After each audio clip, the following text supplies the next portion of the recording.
মানুষ ডাক্তার হয় কিন্তু সূরা কেরাত জানে না। কেন জানে না? নুরানিতে পড়ে নাই।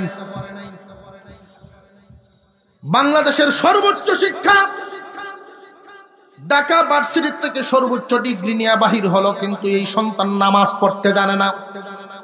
বাবা রে, তুমি আমি মুসলমান, সন্তানটারে একমুখী শিক্ষা দিয়া তারে মূর্খ রাখিও না। কুরআনুল কারীমের কিছু অংশ যদি মানুষের ভিতরে না যায়, কোরআনের অংশ যদি কোনো মানুষের ভিতরে না যায়, বিশ্ব নবী ওই মানুষটারে কার সাথে তুলনা করেছেন জানেননি? যে সমস্ত ঘর যত উন্নত টাকা দিয়েই বানানো হোক না কেন, উন্নত কারুকার্য করেই বানানো হোক না কেন, ওই ঘরে যদি মানুষ বসবাস না করে, ওই ঘরটার ভিতরে যেইভাবে বিভিন্ন ধরনের পোকামাকড় বসবাস করবে, যার ভিতরে কোরআনের শিক্ষা কোনো অংশ নাই, কোরআনের কোনো অংশ নাই, তার ভিতরটা তো শয়তান এইভাবে বিভিন্ন ধরনের সূরত ধরিয়ে বসবাস করে। قال النبي صلى الله عليه وسلم إن الذي ليس في جوفه شيء من القرآن كالبيت الخريب। আপনার আমার পয়গম্বর বিশ্ব নবী রাহমাতুল লিল আলামিন বর্ণনা করেছেন, আমার মায়ার উম্মতেরা রে, কোরআনের অংশ যদি কারোর ভিতরে না থাকে, তার ভিতরে কোনো আলো নাই, শয়তান তার ভিতরে বসবাস করে। ওই মানুষটার সামনে বিভিন্ন ধরনের ধোঁকা, বিভিন্ন ধরনের অবস্থা তৈরি করবে সে শয়তান। যার ভিতরে কোরআনের অংশ থাকবে, ওই মানুষটার দেশে কেন বিদেশেও যদি যায় পড়াশোনা করার জন্য, সহজে তারে কেউ নাস্তিক বানাতে পারবে না। মুসলমান ইমানদার ভাইয়েরা আমার, আমাদের সন্তানদেরকেই প্রথমে শিক্ষা দিতে হবে নুরানি শিক্ষা। আমি এই জন্য বলছি, নুরানি যেই সিলেবাস আছে এটা আপনারা লক্ষ্য করে দেখবেন, শুধু যে আরবি পড়ানো হয় তা নয়, এইখানে ইংরেজি, বাংলা, অঙ্ক সব শিক্ষা দেওয়া আছে। মুসলমানের সন্তান ফাউন্ডেশন যেন সুন্দর করে গড়তে পারে, এই জন্য উলামায়ে কেরাম এই শিক্ষা ব্যবস্থা চালু করেছেন। যেহেতু সরকার করে না, আমাদের ইসলাম আমাদের হেফাজত করতে হবে, আমাদের সন্তানদেরকে জাহান্নামের আগুন থেকে আমার বাঁচাতে হবে। আপনি আপনার সন্তানের ভবিষ্যৎ গড়বেন, এই ভবিষ্যৎ গড়ার জন্য যে আপনি তারে শিক্ষা দিবেন, একমুখী শিক্ষা দিলে তার উত্তম ভবিষ্যৎ গড়া হবে না। যদি দ্বিমুখী শিক্ষা দিতে পারেন, দুটোটা দিতে পারেন, পরকাল কামানোর হাতিয়ারও দিতে হবে, ইহকাল কামানোর হাতিয়ারও দিতে হবে। যদি আপনি আপনার সন্তানটাকে পরকাল কামানোর হাতিয়ার দিতে চান, তাহলে নুরানিতে আগে পড়ান, নুরানিতে পড়াইয়া এরপরে অন্য শিক্ষা দিবেন। ডাক্তারও যদি হইয়া যায়, আপনি মারা গেলে আপনার জানাজার নামাজ এই ছেলেই পড়াইতে পারবো। কথা বুঝে আসতেছে আপনাদের? এখন আমি আপনাদেরকে একটা প্রশ্ন করব, যদি আমার কথা বুঝে থাকেন উত্তর সহি হবে। সন্তান যার 5টা, নুরানিতে ভর্তি করবে কয়টা? যার 3টা, স্কুল কলেজ যে কোনো দিকে দেওয়ার অনুমতি আছে না নাই? আছে, কিন্তু প্রথমে ভর্তি করতে হবে 3টাই। প্রত্যেকটা সন্তানকে, ছেলে হোক আর মেয়ে হোক, তাকে প্রথম শিক্ষা দিতে হবে নুরানি। এরপরে স্কুলে নিয়ে যান, কোনো বাধা নাই, বরং যার ভিতরে কোরআন শিক্ষা থাকবে, ওই মানুষটা যদি ডাক্তার হয় কসাই হবে না।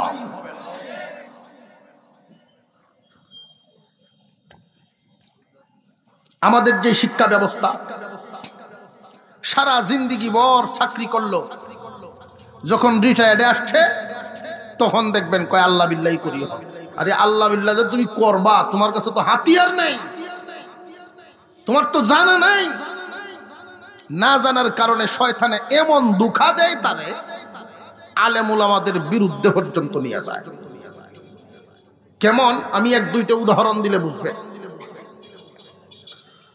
সারা জীবন চাকরি করলো, রিটায়ার্ডে আসলো, অবশেষে নামাজে যায়। সহি শুদ্ধভাবে সূরা কেরাত যদি পড়তে না পারে, নামাজ হবে না নামাজ ভঙ্গ হবে? নামাজ ভঙ্গ হয়ে যায়। আলেম উলামাদের বিরুদ্ধে কিভাবে যায়? দেখবেন এই সমস্ত মুসল্লিগুলো ইমাম সাহেবরে গেছি গাইব, আপনি একটু পরে পরে যাইন গে কই কালি নামাজ পড়ায় পরে দৌড় মারুন কুঠান ইমামের খরচা জিন্দিগিরে শেষ করিয়া এই গজব অবশেষে আমার উপরে নাজিল হইছে। যেই মানুষটায় নামাজ জানে ছোটবেলায় যদি আপনি শিক্ষা দিতে পারেন, বুড়া বয়সে গিয়া নামাজে ধরবো তা না। জন বয়সেই যেই ছেলেটায় সহি শুদ্ধ কোরআন তিলাওয়াত করতে জানে, নামাজ পড়তে জানে, ওই ছেলে দেখবেন একবার না পড়লে আরেকবার হইলে পড়বো। যে জানে না সে তো নামাজের দ্বারে কাছেই যাবে না, জানেই না বেটা যাইব কেমনে। ওই সমস্ত মানুষগুলো নামাজে যায় কখন? মানুষে মন্দ কয় যখন। তোমার মতো বুড়া মানুষ মসজিদও না যায়, সমাজের মানুষে মন্দ কয় এখন মসজিদও না যায় কেমনে?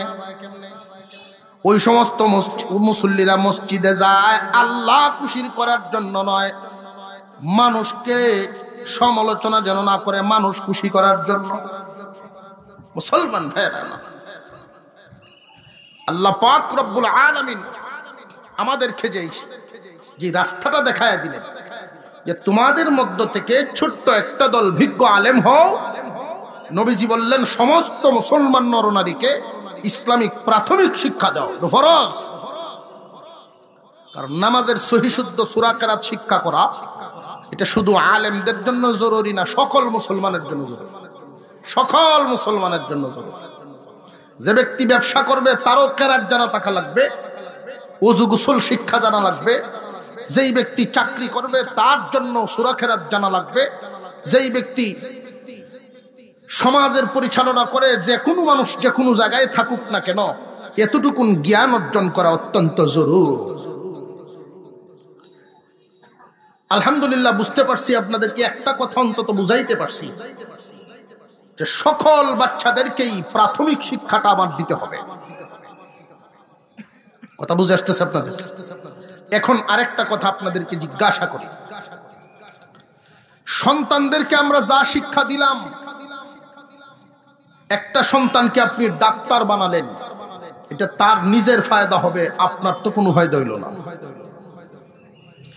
একটা ছেলেকে আপনি পড়াশোনা করাইয়া ইঞ্জিনিয়ার বানালেন, তার ফায়দা হইল, তার ভবিষ্যৎটা ইহকালীন ভবিষ্যৎ করে দিলেন, তার ফায়দা হইল, আপনার কি হইল? বড় আলেম যদিও বানাতে পারেন না, নুরানি পর্যন্তই যদি পড়ায়া দিতে পারেন প্রত্যেকটারে, ছেলে হোক আর মেয়ে হোক, প্রত্যেকটা বাচ্চাকে যখন একটা ক্লাস অর্থাৎ নুরানি লেভেল 3টা বছর পর্যন্ত পড়ায়া ভিন্ন ভিন্ন লাইনে দিয়ে দিলেন, অসুবিধা নাই। এই এতটুকুন শিক্ষাই যদি আপনি দিতে পারেন, তাহলে এটা শুধু তার কাজে লাগবে তা নয়, আপনারও কাজে লাগবে। মূসা আলাইহিস সালাম আল্লাহর সাথে কথা বলতে রওনা দিলেন, আল্লাহর সাথে কথা বলবেন। রাস্তায় তিনি দেখতে পাইলেন একটা কবরে একজন মানুষের কঠিন শাস্তি হইতেছে, একজন যুবক, খুব শাস্তি। মূসা আলাইহিস সালাম মনে মনে খুব আফসোস করলেন, চলে গেলেন আল্লাহর সাথে আলোচনা করে। যখন ফিরতেছেন, ফিরার পথে পাইলেন ওই যুবক যার উপরে শাস্তি হচ্ছিল এখন আর শাস্তিতে নাই, বড় আরামে ঘুমা। মূসা আলাইহিস সালাম আশ্চর্য হয়ে গেলেন, কি হালতে দেখা গেলাম আর এখন কি হালত। আল্লাহর দরবারে তিনি দোয়া করা শুরু করে দিলেন, আল্লাহ আমাকে আপনি বলে দিন এই হালত কেন? দেখলাম শাস্তি, এখন শান্তি, আমিও খুশি হয়েছি শান্তি দেখা, কিন্তু কারণটা কি আপনার একটু জানাইবেননি? আল্লাহ পাক রব্বুল আলামিন বলেন, পয়গম্বর এই যুবক জোয়ান কালীন থাকা অবস্থায় অনেক অন্যায় করেছে, অনেক গুনাহ করেছে, এই গুনার কারণেই আমি তাকে শাস্তি দিলাম। কিন্তু এখন শান্তি দেওয়ার কারণ হলো সে একটা কাজ করে আসছিল দুনিয়াতে, বিবাহ করেছিল, সন্তানাদি হবে, তার বিবির এই অবস্থায় সে অসুস্থ হয়ে গেছে। বিবির হাত ধরে বলে, বিবি রে মনে হয় থাকবো না দুনিয়াতে। রে বিবি, আমার যদি কোনো ছেলে সন্তান জন্ম হয় তারে মাদ্রাসায় পড়াইস, যদি মেয়েও হয় তবু তারে প্রাথমিকভাবে দ্বীনি শিক্ষা দিস। এই কথা বলে বিদায় হয়ে গেল ছেলে। আল্লাহ পাক রব্বুল আলামিন তার বিবির ঘরে ছেলে সন্তান দিলেন। লালন পালন করতে করতে যখন পড়ার সময় হয়ে গেছে, তারা নিয়ে মাদ্রাসায় ভর্তি করেছে। শিক্ষক যখন সর্বপ্রথম সবক দেন, মাদ্রাসার লাইনের প্রথম সবকটাই তো বিসমিল্লাহির রহমানির রহিম। রে মুসাব, এই যুবকের আযাব হচ্ছে তার কবরে, আর দুনিয়ার জমিনে তার রেখে যাওয়া সন্তান আমি আল্লাহকে ডাক দেয় রহমান রাহিম বলে। ও পয়গম্বর, আমাকে রহমান এবং রাহিম বলে যে ডাক দিল, বলো দেখি এই বাচ্চার বাবারে আমি কেমনে কবরে আযাব দেই? যেই বাচ্চায় আমার রহমান এবং রাহিম কয়, তার বাবারে আমি কেমনে কবরে আযাব দেই? এই সন্তানের ডাকের উসিলায় আমি বাবারে মাফ করে দিলাম। সন্তান যদি ইলমে দ্বীন শিক্ষা করে বাবার লাভ আছে না নাই?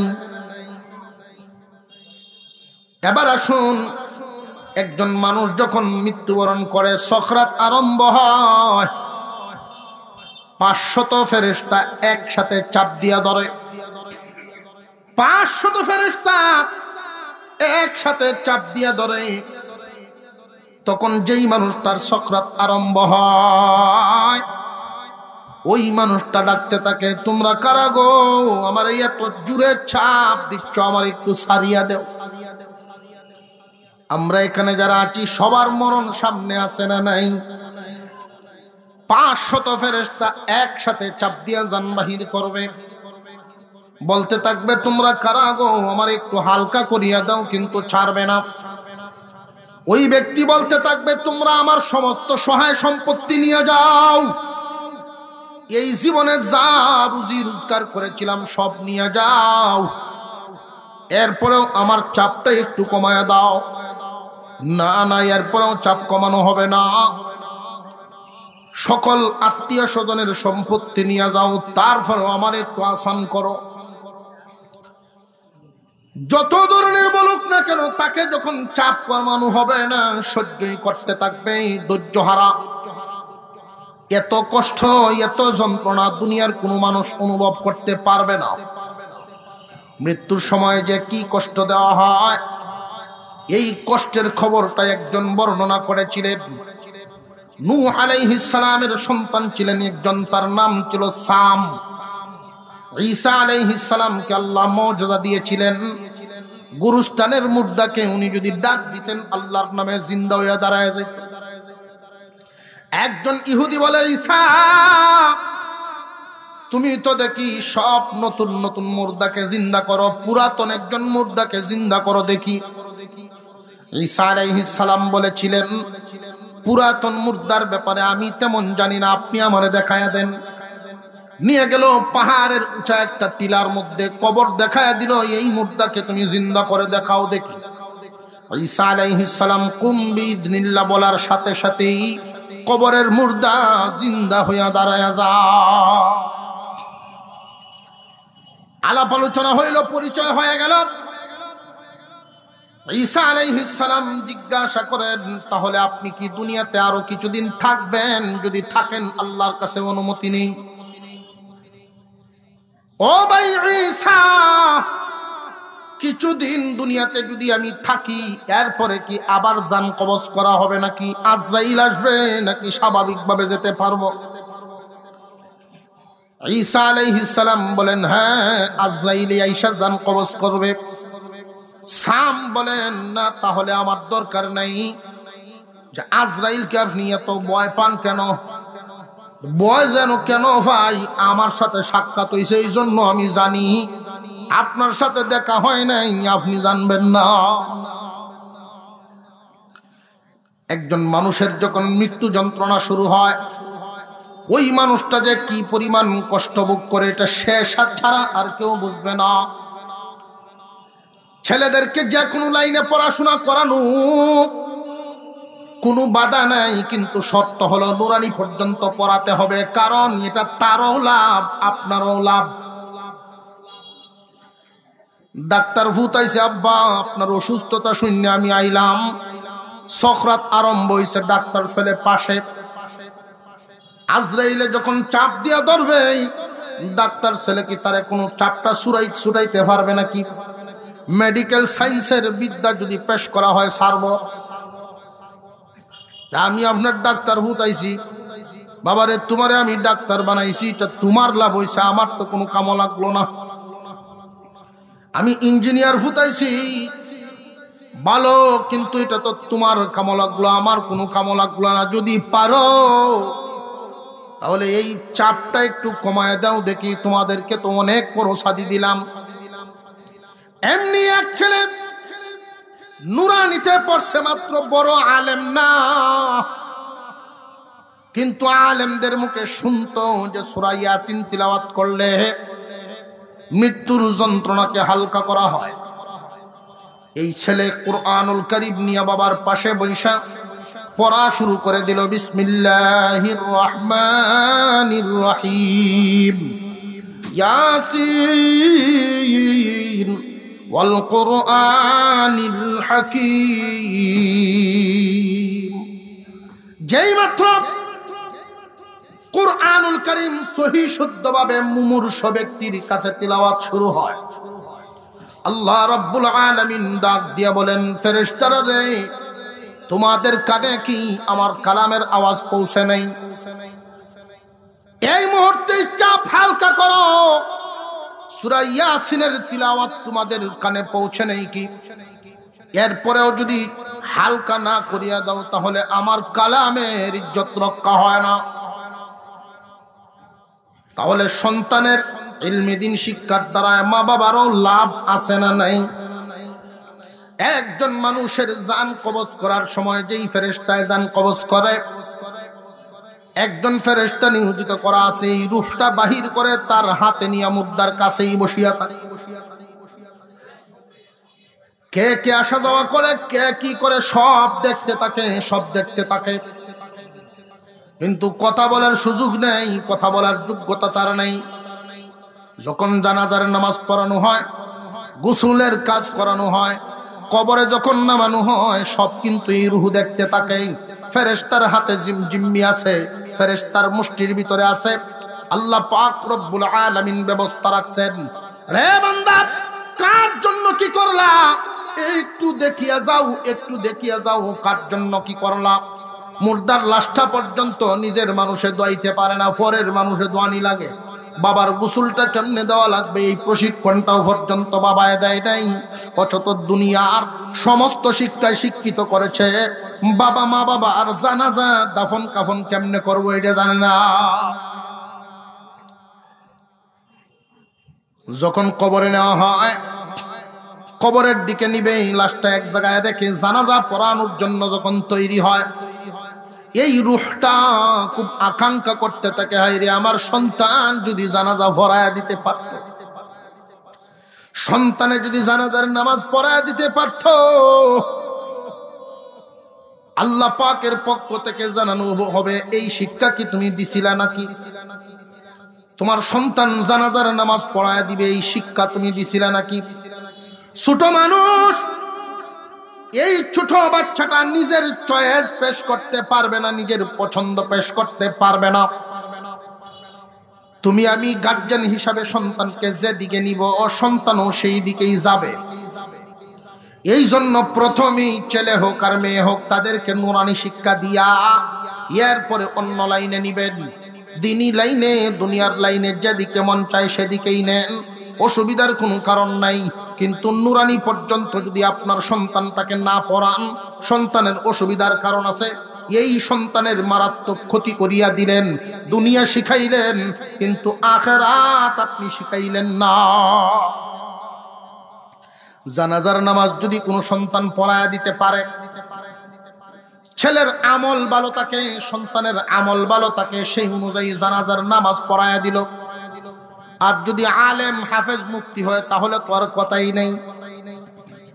জানাজার নামাজ যখন দাঁড়ায়, সন্তান মা বাবার লাশ সামনে নিয়ে যখন দাঁড়ায় যায়, লক্ষ্য করে দেখবেন অন্যান্য মানুষের জানাজা পড়ানো আর নিজের সন্তানের পড়ানোর মধ্যে বেশ কম আছে। নিজের সন্তান মা বাবার লাশটা সামনে নিয়ে যখন দাঁড়ায় যায়, তার ভিতরে একটা অনুভূতি আইসা যায়। তখন ওই কথাগুলো স্মরণ হইতে থাকে, আমার আব্বা আমাকে মানুষ করার জন্য কি না করেছেন, কত পরিশ্রম করেছেন, আমার বাবা আমার জন্য কত কষ্ট করেছেন। বাজার থেকে মজাই না যদি দেখতেন ঘুমায়া গেছি, ঘুম থেকে জাগায়া তারপরে খাওয়ায়া ঘুম পড়াইতে। আমার মাও তো কষ্ট কম করেন নাই। কলিজার টুকরা সন্তানকে মাদ্রাসায় পাঠানোর সময় বাবাই যদি দিতেন 1000, মা আবার লুকায়া লুকায়া দিয়া দিতেন আরো 2-4-500। এই দৃশ্যগুলো যখন সন্তানের স্মরণ হতে থাকে, লাশ সামনে নিয়া চোখের পানি অটোমেটিক বাহির হইতে থাকে। আল্লাহ জিজ্ঞাসা করেন, ফেরেশতারা রে, লাশ সামনে নিয়া ইমাম কেন কান্দে? আয় আল্লাহ, ইমাম এই জন্য কান্দে, ইমামের সাথে এই মুদ্দার রক্তের সম্পর্ক আছে। পাক রব্বুল আলামিন বলেন, রক্তের যদি সম্পর্ক হয়ে যায়, আমি আল্লাহ তার উসিলায় 80 বছরের গুনাহ মাফ করে দিলাম। লাভ হইছে না হইছে না? কিয়ামতের কঠিন ময়দানের হালত দেখেন, কিয়ামতের কঠিন ময়দানের হালত। এটা শুধু ইহকাল পর্যন্তটা কইলাম। ইহকালে সন্তানকে যদি একমুখী শিক্ষা দেওয়া হয়, দ্বিমুখী না দেওয়া হয়, একমুখী দিলে তোমার লাভ তো হবেই না, ক্ষতি হওয়ার আশঙ্কা আছে। একমুখী শিক্ষা শিক্ষিত বেশিরভাগ মানুষগুলো দুনিয়াদার হইয়া এতটাই পাগল হয়ে যায়, পুরা দুনিয়া তার মাথার উপরে উঠিয়া যায়। পেরেশানি আর পেরেশানি, পেরেশানি আর পেরেশানি। দিনী শিক্ষা ভিতরে না থাকলে, একমুখী শিক্ষার কারণে মানুষগুলো অনেক সময় অমানুষে পরিণত হয়। আমি একটা জরিপ আপনাদের সামনে পেশ করি। গাজীপুরের একজন মানুষ, আমার অত্যন্ত মহব্বতের মানুষ, এই লোকটা একদিন পেশ করলেন, হুজুর, সরকারি বড় একজন অফিসারের সাথে আমি সফর করলাম বৃদ্ধাশ্রমগুলোতে গিয়া উনি জিজ্ঞাসা করেছেন, আপনারা এখানে যারা আছেন মুরব্বীগণ, আসেননি কেউ কোনো আলেমের মা বাপ, কোন হাফেজের আব্বা আম্মা আছেন? থাকলে হাত উঠান। কোন মানুষ হাত উঠাই নাই, কেউ নাই। ওইখানে আছে কারা? বৃদ্ধাশ্রমগুলোতে আছে কারা? যে সমস্ত মানুষ কুরআন হাদিস তো পড়াই নাই, বরং বাংলাদেশে তাইকা আমেরিকার স্বপ্ন দেখত, অতিরিক্ত উচ্চবিলাসী স্বপ্ন দেখি আমরা নিজেদের সংস্কৃতি পর্যন্ত বলিয়া যাই। ইহুদি খ্রিস্টানদের সংস্কৃতি বাচ্চাদের মধ্যে আনিয়া ডাউনলোড করতে থাকি, এদের মধ্যে দিতে থাকি। পড়াশোনা করাইছো এক লাইনে, শিক্ষা আদর্শ দিয়েছ এক লাইনে, ফল বুক করবা কি আরেক লাইনে, যেটা শিখাইছো ওইটাই ভাইবা। ভবিষ্যৎ যেন ভালো হয় এই চেষ্টা আমাদের আছে না নাই? আমরা প্রত্যেকেই চাই আমাদের সন্তানাদির ভবিষ্যৎ ভালো করার জন্য। এইখানে যারা আছি অনেকেই মনে মনে স্বপ্ন দেখি যে আমার সন্তানকে আমি ডাক্তার বানাবো, আমার সন্তানকে আমি ইঞ্জিনিয়ার বানাবো, আমার সন্তানকে আমি বড় মানের ব্যবসায়ী বানাবো। এই স্বপ্ন দেখা ইসলামে নিষেধ না। আল্লাহ তো কোনো জায়গায় বাধা দেন নাই, কারণ আল্লাহ সবাইকে বড় আলেম হওয়ার জন্য হুকুমও দেন নাই। মহান আল্লাহ পাক রব্বুল আলামিন হুকুম করেছেন, তোমাদের মধ্য থেকে ছোট্ট একটা দল ইলমে দ্বীন হাসিল করার জন্য বাহির হও। কিন্তু বিশ্বনবী যে বললেন সবার উপরে ইলম হাসিল করা ফরজ, এটা হলো প্রাথমিক পর্যায়টা ফরজ। কারণ একজন মুসলমান ওযু শিক্ষা করা বাবার জন্য যেমন জরুরি, সন্তানের জন্য তেমনই জরুরি। সূরা কেরাত সহি শুদ্ধ করা, নামাজ সহি শুদ্ধ করাটা মার জন্য যেমন জরুরি, মেয়ের জন্য তেমনই জরুরি। আমাদের বর্তমান যেই শিক্ষা ব্যবস্থা, ওই শিক্ষা ব্যবস্থা হলো একমুখী শিক্ষা ব্যবস্থা। সমাজে লক্ষ্য করলে দেখা যায় অনেক মুসলমান না বুঝার কারণে যেই সিদ্ধান্তটা গ্রহণ করে, উনি পরকালে নাজাত পাওয়ার জন্য উসিলা গ্রহণ করে ঠিকই, কিন্তু পরিপূর্ণভাবে সন্তানদের ভবিষ্যৎ গড়তে পারে না। সমাজে যা দেখছি খুব মনোযোগ দিয়ে শুনবেন, কারোর যদি সন্তান থাকে 5 জন, এই 5 জনের মধ্যে উনি মনে করেন পরকালের জন্য একজনকে আমি উসিলা বানাই, মাদ্রাসায় দিয়া দেয়, বাকি 4 জনকে স্কুলে ভর্তি করে। এই 4 জনকে যে স্কুলে ভর্তি করলো, জীবনে কোনোদিন মাদ্রাসার সাথে তার সাক্ষাতেই হলো না।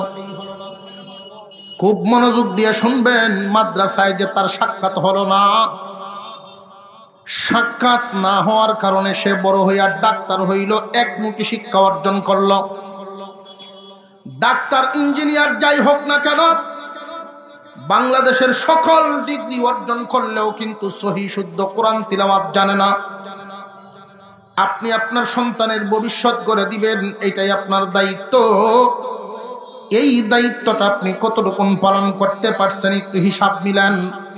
প্রত্যেকটা মানুষের ভবিষ্যৎ হয় 2 প্রকার। 1 নাম্বার অস্থায়ী ভবিষ্যৎ, আর একটা হলো স্থায়ী ভবিষ্যৎ। এই দুনিয়ার জমিনে একজন মানুষ যতদিন বেঁচে থাকবে, এটা হইলো অস্থায়ী ভবিষ্যৎ। এই দুনিয়ার জমিন থেকে বিদায় হয়ে গেলে স্থায়ী ভবিষ্যৎ শুরু হবে। আপনার সন্তানকে আপনি ডাক্তার বানালেন, ইঞ্জিনিয়ার বানালেন, দুনিয়ায় শিক্ষায় শিক্ষিত করলেন, এই শিক্ষা তার ভবিষ্যতের কাজে লাগবে কতদিন? দুনিয়ায় বেঁচে থাকবে যতদিন। নবী করিম সাল্লাল্লাহু আলাইহি ওয়াসাল্লাম ঘোষণা করেছেন, তলাবুল ইলমি ফারিদাতুন আলা কুল্লি মুসলিম। রে আমার উম্মত, প্রত্যেক মুসলমান নরনারীর উপরে ইলমে দ্বীন হাসিল করা ফরজ। এই ফরজটুকু যদি তোমরা মানতে পারো তাহলে জীবন সফল হবে। কোনো বাবা যদি 5 জন সন্তানের মধ্যে একজনকে উনি আলেম বানাবেন, বাকি 4 জনকে উনি দুনিয়ার শিক্ষায় শিক্ষিত করবেন, অসুবিধা নাই, নিয়ত নষ্ট হবে না। কিন্তু প্রথমে 5 জনকে নুরানি পড়াতে হবে, নইলে সন্তানকে কিন্তু উপযুক্ত শিক্ষায় শিক্ষিত করতে পারবেন না। আপনার সন্তানকে আপনি একমুখী শিক্ষায় দিলে হবে না। একমুখী শিক্ষা দিলে যেই সমস্যার সম্মুখীন হবে এই বাচ্চা ভবিষ্যতে, কোন ধরনের সমস্যা? যে আপনি আমি পড়তেছি বর্তমানে যেই সমস্যায় 70 বছরের মুরব্বী নামাজ পড়ে, কিন্তু তার সূরা কেরাত ঠিক নাই, আছে না নাই? সারা জিন্দিগি ভর মাস্টারি পর্যন্ত করেছেন, স্কুল কলেজে শিক্ষকতা করেছেন, শিক্ষিত মানুষ, কিন্তু মা বাবায় নুরানিতে মাদ্রাসা মক্তবে না পড়ানোর কারণে আজকে তার কোরআন তেলাওয়াত সহি নাই, নামাজটা ঠিক মতে পড়তে পারে না, ওযু কেমনে করা লাগে, ওযু কেন ভাঙ্গে, এই প্রাথমিক জ্ঞান তার নাই। একজন মুসলমান তার সন্তানকে দ্বিমুখী শিক্ষার ব্যবস্থা করতে হবে।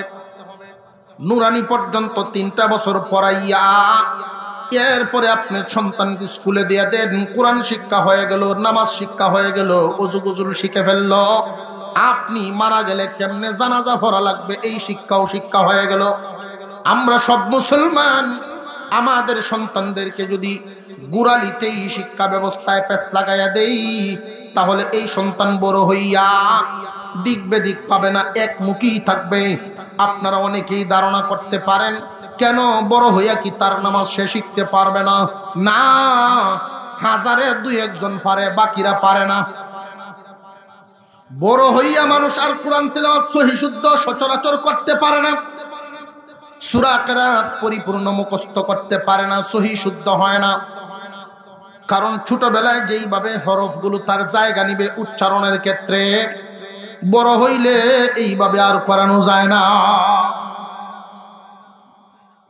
নামাজ ভঙ্গের যত কারণ আছে, এর মধ্যে একটা কারণ নামাজে অশুদ্ধ তিলাওয়াত করা। কেউ যদি নামাজে অশুদ্ধ তিলাওয়াত করে তার নামাজ ভঙ্গ হয়ে যায়। আমাদের যে একটা বডি আছে, বডি, এই বডির যেমন অঙ্গ প্রত্যঙ্গ আছে, এমন কিছু অঙ্গ আছে যেই অঙ্গ না থাকলে মানুষই থাকবে না, মানুষটা বাঁচবে না। ঠিক তেমনি নামাজেরও অঙ্গ প্রত্যঙ্গ আছে, ফরজ, ওয়াজিব, সুন্নত, মুস্তাহাব নামাজের ভিতরে আছে না নাই? নামাজের ভিতরে এমন কিছু অঙ্গ আছে যেই অঙ্গ হানি হয়ে গেলে নামাজই নষ্ট। নামাজে যদি কেউ অশুদ্ধ তিলাওয়াত করে তাহলে তার নামাজ হবে না। আপনি হয়তো মনে মনে ভাবেন যে হুজুর আমরা চেষ্টা তো করতেছি, চেষ্টা করতেছেন, করার মতো করেন না, আর সময় থাকতে করেন নাই, এই কারণে এখন মনের মতো হচ্ছে না। বহু মানুষ কিয়ামতের কঠিন ময়দানে আল্লাহর সামনে আসামি হবে। বেনামাজি হওয়ার কারণে মানুষটা জাহান্নামে যাবে। অনেক মানুষ বলবে আল্লাহ 10 বছর 20 বছর পর্যন্ত নামাজ পড়লাম, এইগুলোর সব কোথায় গেল? আল্লাহ বলবেন নামাজই তো কবুল হয় নাই। যে নামাজ যে কবুল হয় নাই, পড়লাম তো, দুনিয়াতে পড়ছি তো, কবুল হয় নাই কেন? আল্লাহ পাক রব্বুল আলামিনের পক্ষ থেকে জানায়া দেওয়া হবে দুনিয়ার জমিনটা যে পরীক্ষার হল, তোমরা কি ঘোষণা শোনো নাই? এই দুনিয়ার জমিন হলো পরীক্ষার হল।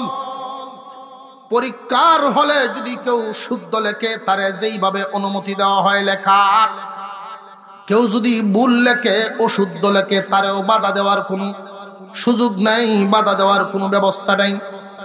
ভুল লেখলেও অনুমতি দিতে হবে না, হবে না?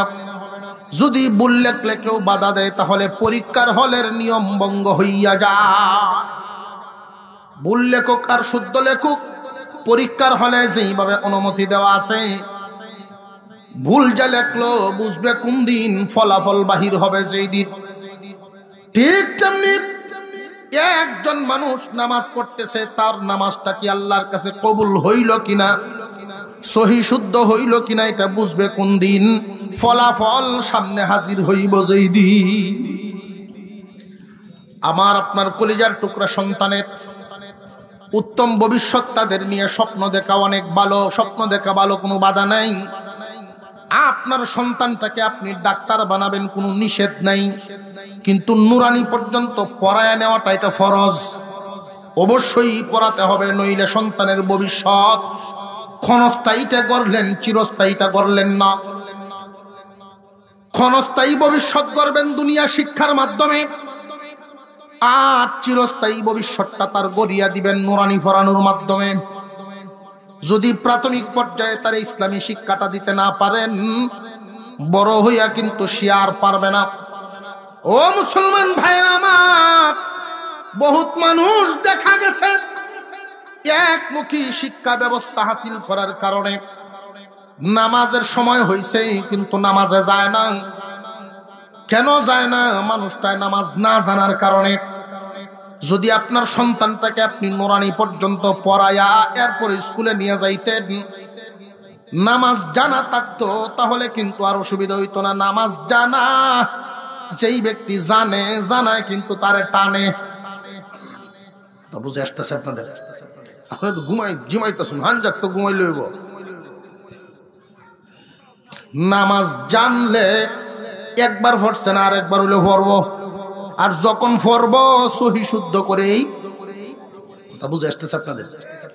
যেই সন্তানটাকে আপনি নুরানিতে পড়াইয়া এরপরে স্কুলে নিয়ে গেলেন, 3 বছর যে এখানে পড়ালেন, 3টা বছর কিন্তু তার নষ্ট হবে না। আপনারা অনেকেই মনে করতে পারেন স্কুলের কমিটির সদস্য থাকতে পারেন, স্কুলের শিক্ষকগণ থাকতে পারেন, হয়তো মনে মনে ভাবতে পারেন হুজুর আপনি তো বাংলাদেশের সরকারের শিক্ষা ব্যবস্থার বিরুদ্ধে কথা বলছেন। আমি শিক্ষা ব্যবস্থার, সরকারের শিক্ষা ব্যবস্থার বিরুদ্ধে কথা বলছি না, আমি আমার মুসলমানদের শিক্ষা ব্যবস্থার পক্ষে কথা বলছি। আপনি যদি বলেন যে আমার বিরুদ্ধে যাচ্ছে, তাহলে আপনি কি, আপনার পরিচয়টা আগে দেন। যদি মনে করেন আপনি একজন মুসলমান, তাহলে আমার এই কথাগুলো আপনার মানতে বাধ্য। বিকল্প রাস্তা যদি আপনি বাহির করতে পারেন, সরকারকে বাধ্য করেন প্রাইমারিতে হাফেজ আলেম নিয়োগ দেন। যদি নিয়োগ দিতে না পারেন, তাহলে এছাড়া কোনো বিকল্প রাস্তা নাই। একমুখী পড়াশোনা। একবার গ্রাম্য মাথাব্বর মানুষ, পড়াশোনা সামান্য কিছু করছে, পাঠশালাত বাল্য শিক্ষা বই পড়ছে। মুরব্বী মানুষ হইলে কি বড় বুদ্ধি খুব সাংঘাতিক, গ্রাম্য মানুষ হইলেও মেধা শক্তি খুব। দেখবেন এরকম অনেক মাতাব্বর, অনেক বুঝদার লোক আছে, পড়াশোনা খুব বেশি না কিন্তু বুঝুইয়া খুব বেড়া আছে না নাই। বেড়ারা একদিন নিচে কোর্ট এক মামলার সাক্ষী বানায়, তো উকিল সাহেব চিন্তা করতেছে যদি আমি তারে দুর্বল করতে পারি, সাক্ষী যদি দুর্বল করতে পারি তো মামলা দুর্বল, সাক্ষী দুর্বল হইলে মামলাও দুর্বল। তো সাক্ষীরে ফেসাইতেছে, মুরব্বী আপনি যে গ্রাম থেকে আসলেন এই কোর্ট পর্যন্ত, আপনার গ্রাম থেকে কোর্টে আসলে কতক্ষণ সময় লাগে? মুরব্বী চিন্তা করে কিরে আমার এই সাক্ষীর সাথে আওয়াজ আওয়াজ সম্পর্কটা কি? বেটা তো আমার ফেসাইতেছে দুর্বল করতে, বুঝছি। উকিল সাহেব আমার গ্রাম থেকে কোর্টে আসার রাস্তা দুই জাতের, একটা পানির পথ আর একটা গাড়ির পথ, কোনটার হিসাব দিতা? উকিলে কয় পানির পথেরটাই দিন। নৌকাতে আসলে কতক্ষণ লাগবে? নৌকাও দুই জাতের, একটা ইঞ্জিনের আর একটা ইঞ্জিন ছাড়া। ইঞ্জিন ছাড়াটা দেন। ইঞ্জিন ছাড়াও দুই জাত, একটা ফালের আর একটা তালের। জজ সাহেব কই উহিল সাহেব লাগল হইতেন না চারি দিন, আপনি ভরিয়া উহিল, ওটা না ভরিয়ে উহিল। বেটার 3 ফুট, একটারে ডাক্তার বানাইছে আর একটা ইঞ্জিনিয়ার বানাইছে, আর একটারে নিয়তই করছে যা এটা হুজুর বানাই, হুজুর বানাইছে। সহায় সম্পত্তি প্রচুর পরিমাণ আছে তার গ্রামে, ছেলেরা তারে কি দিব এই চিন্তা বেড়া করে না, হস্টস করিয়া আয়া বেড়া আছে বাড়ি। প্রতি কুরবানি ঈদে দান বেচে বেড়া মন মতো গরু কিনে কুরবানি দেয়, ছেলেরা ইয়ে ঈদ করে। বাকি দুইজন যে জেনারেল শিক্ষায় একমুখী শিক্ষায় শিক্ষিত হয়েছে, এটি নামাজ কালাম তো ভরেই না, হেরার স্টাইল লইয়া হেরা আছে। আর হাজি সাহেব মানুষ হেরি কি ভরাইলাম, এটি তো জানতে জানতে এটি ব্যক্তি জানোয়ার হয়ে আসছে চলাফেরা দেখলেই। সকালে যখন ঘুমোতে উঠে হাফ প্যান্ট ভিন্দা বাইর হয় অবস্থা, এই হালত দেখে বেটা কাহারি কিতা ভরাইলাম, এটি রে কি মানুষ বানাইলাম। বাফের লাগি রাস্তার তো একটু মিষ্টি মাছটা আনে আর কিছু না। আর কুরবানি বাপে কেমনে দিব, মা বাপ কেমনে চলে, এই তার জিজ্ঞাসা নাই। আর হুজুর ছেলে যে হেঁটে যখন বাড়িতে আব্বা নেন 10,000 টাকা এটা কুরবানিতে লাগাই যে। মুরব্বী তার বিবিরে কয় দেখ দিনী শিক্ষার কারণে আমার এই ছেলে বুঝদার কতটুকুন, আমার যে সম্পদের অভাব নাই এটা কিন্তু তারা ভালো করেই জানে, এই কারণে বাকি 2 ফুটে টাকা দেয় না। আর এই ছেলে কেন দেয় জানো নি? এই ছেলে দেয় কারণ কুরবানি তো একটা ইবাদত, এই ইবাদত, এই কারণেই এই ছেলে শামিল হয়, ইবাদতে শামিল থাকতে চায়। আর ওই যে 2টা এটা ইবাদত বুঝে না, এটা গুস্তু খাওয়ান বুঝে। গুস্তু খাওয়া বোঝা আর ইবাদত বুঝার বেশ কম আছে না? সুরে সুরি হরিয়া গরু আন্নে কুরবানি দিচ্ছে, বেওয়ায়া জিগায় কি ব্যাপার আপনি গরু কত দিয়ে কিনছিলেন? হ্যাঁ কিনছিলাম। আপনি জানেন না আমি কিতা কিতা জানি এলেন কুরবানি দিয়াও? হ্যাঁ কুরবানি দিয়াও। কি লাভটা হইলো? লাভ হয়েছে না তো আম্বো জানি, হিসাব একটা মিলাইছি যে কোন হিসাব, চুরি হয়েছে গুণা হয়েছে, কুরবানি দিছি সব হয়েছে সমান সমান। মাঝখানে আমি গুস্তু খাইলাম, এটি এই জাতির হিসাব মিলা। একমুখী শিক্ষা ব্যবস্থায় দ্বীনি ইলমের নূর ভিতরে না থাকলে, নবীজির কথা ইলমে দ্বীনের শিক্ষা কোরআনের নূর যদি ভিতরে না থাকে, শয়তান তারে এমন দুকাত ফেলাইব দুনিয়া তার উপরে তুললে দেব, দুনিয়া উপরে উঠবে। 3টা গেছে শহর ঐটিত করিয়া, হাজি সাহেব নিয়ত করছে দেখি আই গে হালত কেলা কোন হালতে আছে একটু দেখি আই, ওটা বেড়াইব। ছাতি লাডি লইয়া গেল শহর, হইলেই গেছে ইঞ্জিনিয়ারের বাড়ি। ইঞ্জিনিয়ার সাহেবের কাছে গিয়া দেখে আই রে ফেরেশানি, আহা রে ফেরেশানি, দুনিয়ায় উঠে উঠে রয়েছে। তার ইনকাম 3 লাখ, তার দরহর হলো 5 লাখ। ফেরেশানি আছে না নাই? পেরেশান। ফ্ল্যাট কিনছে, বাসা করতেছে, পেরেশানি তো থাকবো। গেছে ডাক্তারের যা, তোর দুনিয়া লয়ে তুই থাক বাবা, আমি আমার ডাক্তার হুতরের অনুযায়ী। হ্যাঁ, মনে হয় ডাক্তার মানুষ রুগী চিকিৎসা সেবা করে, এর মনে দয়া মায়া খুব বেশি আছে, সে অত দুনিয়ার ফাকল না, মনে হয় আমি হেনো যাই। হাজি সাহেব হেনো গেছে, গিয়া দেখে খোঁজ খবর লইয়া এটা আরো বড় দুনিয়াদার। কিস্তির উপরে প্লট কিনিয়া এটা তো সাজাইতেছে, একটা প্লট কিনছে, এটার মধ্যে বাসা করতেছে, বিল্ডিং। ডাক্তারে সরকারি ডিউটি তো করেই, এরপরে আরো 6টা জায়গা চেম্বার করে। হাজি সাহেব চেষ্টা করতেছে আমার হুটটার একটু দেখিয়া যাই, দেখবো দৌড়ের উপরে আছে বেটা। এক চেম্বার তো আরেক চেম্বারও যায়, রিক্সাতে গেছে, কয় না সার তো বাইরে হয়ে গেছিল এই চেম্বারও, যন্ত্রণা। আরেক চেম্বারও গিয়া দেহে বেটা খালি লামছে, এক রুগী ডাক্তারের গাইল ভরতেছে আর আইতাছে। হাজি সাহেব লাম্যা কয় হরিশটা ভরে দিই, বাপটা বুঝে লইয়া লে আবারও তো করাইছি কোন লাইনে, যদি হরিশ হয়ে দেও বিহুদ হরি বুঝে লই। আমি আপনি চিল্লাইতেছুন কেন? কোসাজি এমনি না তো, মনের দুঃখে। কি দুঃখ? কয় আমি 3 খানা ক্ষেত বন্ধক দিয়েছি চিকিৎসা করাইতাম, আর দেখ কনফেকশন লেখছে ডাকিতা। কি লেখছে? কয় লেখছে 100 ব্যাগ সিমেন্ট একটা হইলে দিন 3 বার। বেটা মাথা হাতাইতে বাবু, ডাক্তার সাহেব বিল্ডিং করতেছে, এই ওষুধ লে হার সময় আমি স্তরে হুম দিয়েছে যে সিমেন্ট লাগবে, এটা এই নলি খেলছে, মাথা ঠিক নাই। কথা বুঝে আসতেছে? একমুখিতে নিবেন, পেরেশানিতে তারেও ফেলবেন, আপনিও পড়বেন। দ্বিমুখী শিক্ষা দিবেন, প্রথমে নুরানি পর্যন্ত পড়ায়া এরপরে অন্য লাইনে। মনে থাকবো নি আমরা? যদি আপনার সন্তানটাকে আপনি কোরআন শিক্ষা দিতে পারেন, কিয়ামতের কঠিন ময়দান যখন শুরু হয়ে যাবে, আল্লাহ পাক রব্বুল আলামিন এক পর্যায়ে ডাক দিবেন, রে লৌহে মাহফুজ, আমার কালাম না তোমার কাছে ছিল, আমার কালাম কই? লৌহে মাহফুজ জবাব দিবে, আল্লাহ আপনার কালাম তো নিয়ে গেছে আমার কাছ থেকে জিবরাইল আমিন। রে জিবরাইল, আমার কালাম তুমি লৌহে মাহফুজ থেকে আনছো, হেফাজত করছো নি, কই কালাম? আল্লাহ পাক রব্বুল আলামিন জিজ্ঞাসা করবেন, জিবরাইল আমার কালাম কই? জিবরাইল আলাইহিস সালাম জানায়া দিবেন, আপনার হাবিবের কাছে দিয়ে আসছি, আপনার হাবিবের কাছে পৌঁছায়া দিছি। আপনার আমার পয়গম্বরকে আল্লাহ জিজ্ঞাসা করবেন, দোস্ত আমার কালাম আপনার কাছে হেফাজতে আসেনি, আপনি হেফাজত করছেননি? আল্লাহ পাক রব্বুল আলামিনের দরবারে আপনার আমার হাবিব ওই দিন বলবেন, আল্লাহ আমি তো হেফাজত করেছি, এখন আমার উম্মতের জিম্মাদারিতে দিয়ে আসছি।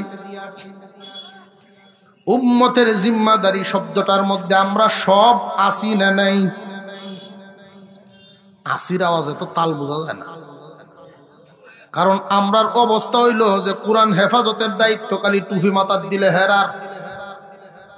কোরআন হেফাজতের দায়িত্ব বিশ্ব নবীর রেখে যাওয়া দিনের জিম্মাদারি শুধু কি একটা দল উলামায়ে কেরামের না, সকল উম্মতের, সমস্ত উম্মতের এই জিম্মাদারি পালন করতে হবে। আল্লাহর পয়গম্বর বলবেন, আপনার কালামকে আমি আমার উম্মতের জিম্মাদারিতে দিয়ে আসছি, তাদের জীবন থাকতে একটা আয়াতের অবমাননা সহ্য করবে না। আল্লাহর কালাম হেফাজতে আছে না নাই? এই পর্যন্ত কোনো হরফ বিকৃত করার সাহস কেউ পায় নাই, পাবেও না।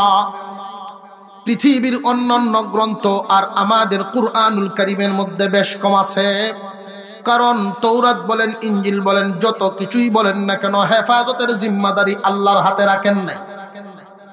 কুরআনুল কারীমের ব্যাপারে আল্লাহর ঘোষণা নাজিল করলাম আমি, হেফাজতের রক্ষণাবেক্ষণের নজরদারিও করব আমি। এই জন্য কোরআন কেউ বিকৃত করতে পারবে না। মহান মাওলাই করিম দেখেন কে কি পরিমাণ জিম্মাদারি পালন করে। হাবিব, আমার কালামকে আপনার উম্মত হেফাজত করতে পারছে? আল্লাহ পাক রব্বুল আলামিন বলবেন, আমার কালাম কি আপনার উম্মতেরা জিম্মাদারি পালন করতে পারছেন? এই জিম্মাদারি আল্লাহর হাবিব বলবেন, আল্লাহ আমার উম্মতকে জিজ্ঞাসা করিয়েন না, বরং আপনার কালামকে জিজ্ঞাসা করেন। এক হাদিসের মধ্যে নবীজি বলেন, এই দুনিয়ার জমিনে যেইভাবে উকিল আর জজের মধ্যে জেরা হয়, কিয়ামতের কঠিন ময়দানে আল্লাহর কালাম আর আল্লাহর মধ্যে জেরা হবে। আল্লাহর কালাম আমার উম্মতের জন্য আল্লাহর দরবারে সুপারিশের জন্য জেরা করতেই থাকবে, করতেই থাকবে। মহান মাওলাই করিম কালামকে ডাক দিয়ে কুরআনুল কারীমকে জিজ্ঞাসা করবে, আমার হাবিবের উম্মত তোমাদের জিম্মাদারি, তোমার জিম্মাদারি কি পরিমাণ পালন করেছে? তোমার হেফাজত তারা কেমনে করছে? আল্লাহর কালাম তখন বলতে থাকবে, আল্লাহ আমার জিম্মাদারি, আমার হেফাজতের দায়িত্ব পালন করার জন্য একদল মানুষ নিজের কলিজার টুকরা সন্তানটাকে, 7 বছর বয়সের বাচ্চা, যেই বাচ্চাটা আম্মার সাথে ঘুমানোর কথা, ওই বাচ্চাটাকে কোরআন হেফাজত করানোর জন্য মাদ্রাসার ফ্লোরে শোয়া রাখে। এমন একটা বাচ্চা মা বাবার সাথে থাকার কথা, এই বাচ্চাটাকে কোরআন শিক্ষা দেওয়ার জন্য নুরানিতে নিয়ে মাদ্রাসায় দিয়ে দেয়, বিছানায় বিছানায় পেশাব করে দেয়, এমন বাচ্চাও পর্যন্ত ভর্তি করা হয়। উদ্দেশ্য একটাই, দুনিয়া না, দুনিয়া না, কালামের হেফাজত। আল্লাহ যারা আমাকে মুখস্থ করে সিনার ভিতরে হেফাজত করছে, অনেক কুরবানি দিয়ে হেফাজত করছে, এদেরকে মাফ করো। আল্লাহ ঘোষণা দিবেন, এই হাফেজে কোরআনদেরকে তো মাফ করলামই, বরং এক একজন হাফেজ 10 জন জাহান্নামীর জন্য সুপারিশ করবে, তাও গ্রহণ করব। আলেমুল আমাদেরকে, হাফেজ আলেমদেরকে মাফের ঘোষণা হয়ে যাবে। আল্লাহর কালাম আল্লাহর কাছে দরখাস্ত করবে, আল্লাহ যথেষ্ট হয় না, আরো বাকি আছে আমার দরখাস্ত। আর কি বাকি? তুমি আর কাদের জন্য দরখাস্ত করবা? হাফেজ আলেম যারা হইছে এদেরকে তো আমি মাফ করিয়াই দিলাম তোমার খাতির। আল্লাহ আরেক দল আছে, এদেরকেও মাফ করতে হবে।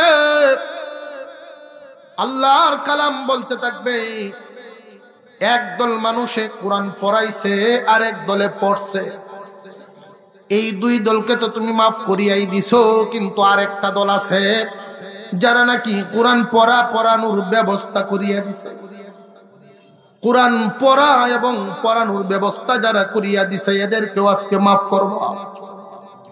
এই মানুষগুলোর মধ্যে এমন মানুষ আছেন, বাবার রেখে যাওয়া সম্পদ, ইচ্ছা করলে জমি চাষাবাদ করতে পারতো, ইচ্ছা করলে বাগান বানাতে পারতো, কিন্তু এই দুনিয়ার মায়া ছেড়ে দিয়া আমি কালামের হেফাজতের ঘর মাদ্রাসা বানানোর জন্য জায়গাটা পর্যন্ত তোমার রাস্তায় দান করে দিছে। এমন মানুষ আছে না নাই? ওই দিন আল্লাহর কালাম এদের জন্য সুপারিশ করবে, আল্লাহ পাক রব্বুল আলামিন মঞ্জুর করে দিবেন। আল্লাহ আরো একদল মানুষ যারা নাকি নিজের পরিশ্রমে উপার্জিত টাকা দিয়া মাদ্রাসার ঘর বানানোর জন্য সাহায্যের হাত বাড়াইয়া দিছিল, আরো একদল মানুষ পড়ানোর ব্যবস্থা করিয়া বাচ্চাদেরকে খানা পিনার ব্যবস্থা করত। রক্তের কোনো সম্পর্ক নাই, আত্মীয়তারও কোনো সম্পর্ক নাই, এরপরেও তালিবে ইলমদেরকে কোরআন হেফাজত করার জন্য খানা খাওয়াইতো। আল্লাহ এদেরকেও তুমি মাফ করবা, অর্থ দিয়া সাহায্য করতো, এদেরকে মাফ করবা। এমনকি রাস্তা দিয়া যাওয়ার সময় মায়ার নজরে, মোহাব্বতের নজরে মাদ্রাসাকে দেখতো। জীবনে কোনোদিন মাদ্রাসার বিরোধিতা তো প্রশ্নই ওঠে না, সব সময় আলেমদের সাথে কথা দিয়া হোক, শ্রম দিয়া হোক, অর্থ দিয়া হোক, যে কোনোভাবে সাহায্য সহযোগিতা করিয়াছে, আল্লাহ তুমি এদের সবাইকে আজকে মাফ করবা। আল্লাহ পাক রব্বুল আলামিন বলবেন, ও আমার কালাম, এখন তো তুমি দল বড় করে ফেলছো, হাফেজ আলেমদেরকে মাফ করলাম, এখন তো তুমি সুপারিশ করেছো, দল বড় করে ফেলছো। এদের তো অনেক গুনাহ আছে, বড় বড় গুনাহ, এই গুনাহ ওই গুনাহ এই গুনাহ, আমি আল্লাহ এদেরকে কেমনে মাফ করি? আল্লাহর কালাম ওই দিন বলতে থাকবে, আল্লাহ যদি গো এদেরকে মাফ না করেন, আমি যে আপনার কালাম এটা অস্বীকার করেন। আল্লাহ পাক রব্বুল আলামিন বলবেন, অস্বীকার করার রাস্তা নাই, মঞ্জুর করে নিলাম। এই জন্য বিশ্বনবী বলেন, কুন আলিমান, জাহান্নাম থেকে বাঁচার জন্য আলেম হও, চিরস্থায়ী জাহান্নাম থেকে বেঁচে যাওয়ার জন্য হাফেজ আলেম হয়ে যাও। আও মুতাআল্লিমান, যদি তা না পারো তাহলে ছাত্র হও, আলেম উলামাদের ছাত্র হয়ে যাও, চিরস্থায়ী জাহান্নাম থেকে বাঁচবা। তাও যদি হইবার না পারো তাহলে ৩ নাম্বারটা নবীজি বলেন, আও মুস্তামিআন, আরেক বর্ণনায় এই জায়গায় আও মুহিব্বান, এই জায়গায় বর্ণনা করা হয় আও মুস্তামিআন, আরেক বর্ণনায় আও মুঈনান। মুস্তামিআনের অর্থ হলো আলেম উলামারা যা বলে তা শুনো এবং আমল করো, জাহান্নামের আগুন থেকে বাঁচতে পারবা। মুঈনানের অর্থ হলো আলেম উলামারা যেই কাজ করে এইগুলোর মধ্যে তোমরা যার যার যোগ্যতা অনুযায়ী সাহায্যের জন্য আগায়া যাও। এইগুলো যদি করতে না পারো, শেষ পর্যায়ে নবীজি বলেন, আমার উম্মত জাহান্নামের আগুন থেকে, চিরস্থায়ী জাহান্নাম থেকে বাঁচার জন্য আও মুহিব্বান, এই দলটারে তোমরা মনে প্রাণে ভালোবেসে যাইবা। ভালো যদি বাঁচতে পারো, কিয়ামতের দিন এর উসিলায় তুমি চিরস্থায়ী জাহান্নাম থেকে বাঁচতে পারবা। কারণ কি, যারা আলেমদেরকে ভালোবাসবে, মহান আল্লাহ এদেরকে ঈমানের মত দিবে। যেই কথাগুলো আপনাদের সামনে পেশ করা আমার মূল উদ্দেশ্য ছিল, জোরে আওয়াজ দিয়ে আমরা বলবো, সন্তানাজি যার জয়টা আছে প্রত্যেকটারই প্রথমে নুরানি পড়ানো, এরপরে যে কোনো লাইনে নেবেন। সন্তানাদি 4 জন, নুরানিতে হরানি কয়জন? 4 জনই। এরপরে আপনি ডাক্তার, ইঞ্জিনিয়ার যা ইচ্ছা বানান, কিন্তু প্রথম শিক্ষাটা ছেলে হোক মেয়ে হোক তাকে মাদ্রাসায় পড়াতে হবে। ভিন্ন জায়গায় তার শিক্ষা সে শিখতে পারবে না। এর অভিজ্ঞতা, গত কিছুদিন আগে জামাত পাঠাইছি, তাবলীগ জামাতে 40টা দিন 2 জন আলেমে চেষ্টা করলো মুরব্বীরারে 2-3টে সূরা একটু সহি শুদ্ধ করাইতে, হাম্মা লাতাল হাতব উচ্চারণ করার জন্য। লাতাল হাতব আর কয়তেন, লাতাল ফাতাল কয়তেন, ফাতাল। আল্লাহ আমাদেরকে হেফাজত করেন, বলুন আমিন।